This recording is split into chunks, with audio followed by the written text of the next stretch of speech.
Well 22A అంశంపై తెలంగాణలో political fighting continue అవుతూనే ఉంది. ఓవైపు ప్రభుత్వ చర్యలు, మరోవైపు విపక్షాల పోరాటంతో తెలంగాణలో పొలిటికల్ దుమారం రేగుతోంది. ఏ ఒక్కరికి అన్యాయం జరగనివ్వబోవని ప్రభుత్వం అంటుంటే వేలాది మంది ఇబ్బందులు పడుతున్నారంటున్నాయి విపక్షాలు.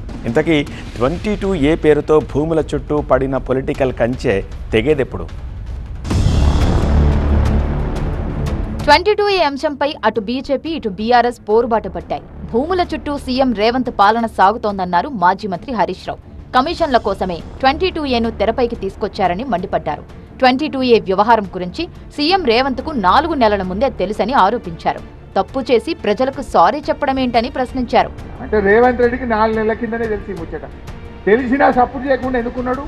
ఎందుకంటే 50-50 పొంగులేటి రేవంత్ రెడ్డి 50-50. అందుకే రేవంత్ రెడ్డి సపోర్ట్ చేస్తలేడు. ఇన్ని లక్షల మంది ప్రజలను బాధ పెట్టడానికి కారకుడెవడో అతన్ని శిక్షించాలనా వద్దా? ఉటినే సారీ చెప్తే అయిపోతుందా? అంటే వాడెవడో వస్తాడు, మర్డర్ చేస్తాడు, మళ్ళీ వచ్చి సారీ అనగానే మాఫా? దొంగతనం చేస్తాడు వాడు, ఇంట్లోకి వచ్చి అంత ఎత్తుకపోతాడు, సారీ అంటే మాఫా? 22A సమస్యతో ఇబ్బంది పడుతున్న కుత్బుల్లాపూర్ నియోజకవర్గ ప్రజలను మాజీ మంత్రి హరీష్ రావు కలిశారు. బీఆర్ఎస్ అండగా ఉంటుందని భరోసా ఇచ్చారు.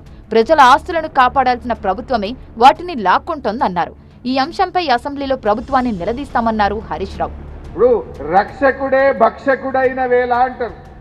ప్రజల ఆస్తులను కాపాడాల్సిన ప్రభుత్వం ఇవాళ ప్రభుత్వమే కంచె చేను మేసిన విధంగా ఆస్తులు కాపాడాల్సిన ప్రభుత్వం ఆ ఆస్తులను లాక్కొని రాత్రికి రాత్రి ప్రజలను ఇలా ఆగం చేస్తున్నది రేవంత్ రెడ్డి ప్రభుత్వం. ఇక బీజేపీ కూడా 22A అంశంపై ప్రభుత్వాన్ని నిలదీసే ప్రయత్నం చేస్తోంది. దీనిపై 2 రోజుల దీక్షకు బీజేపీ సిద్ధమైంది. సెప్టెంబర్ 5, 6న ఇందిరా పార్క్ దగ్గర బీజేపీ నేతలు దీక్ష చేయబోతున్నారు. ఆ తర్వాత కూడా ప్రభుత్వం దిగి రాకుంటే బాధితులతో అసెంబ్లీని ముట్టడిస్తామంటున్నారు కమలం నేతలు.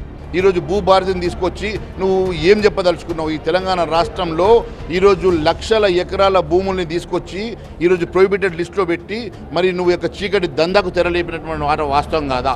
5-6 తారీఖు లోపల భారతీయ జనతా పార్టీ దీని మీద పెద్ద ఎత్తున ఒక 2 రోజుల దీక్ష చేయడమే కాకుండా దాంట్లో పార్లమెంట్ సభ్యులు, అసెంబ్లీ శాసనసభ్యులు, శాసనమండలి సభ్యులు పాల్గొని మరి దాన్ని ఇంకా ప్రజల్లోకి తీసుకెళ్తాం. అవసరమైతే తెలంగాణ రాష్ట్ర అసెంబ్లీని ముట్టడి చేయడానికి కూడా మేము వెనకాడబోమని తెలియజేస్తాం.